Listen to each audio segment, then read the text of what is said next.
Hello and welcome to episode 35 of Prose.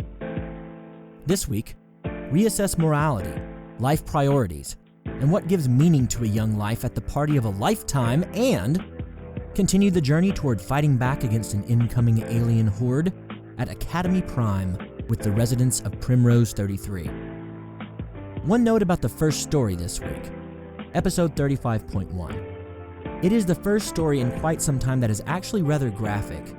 So if you or any little ears nearby are easily offended by coarse language or explicit casual sexuality, please consider this particular episode not at all for you.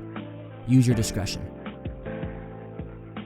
Just as a reminder from last week, for the time being, the summer's episodes will consist of only 2 stories, though I plan on leaping back into the 3 stories per episode format in September. At the risk of sounding like a broken record for the 3rd week in a row, Patreon and prosepodcast.com are both still undergoing major construction/reconstruction. However, I do have a nice update in regards to the latter.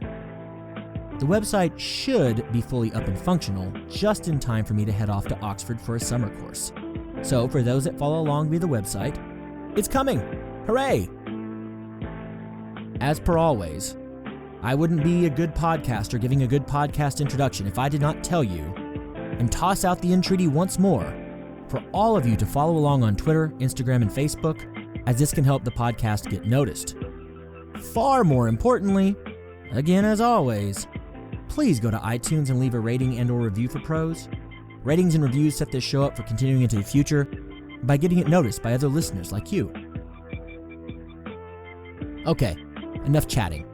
Let's get to the tales, shall we? This week we have The Magdalene and Sunball Part 2, Percench. Enjoy.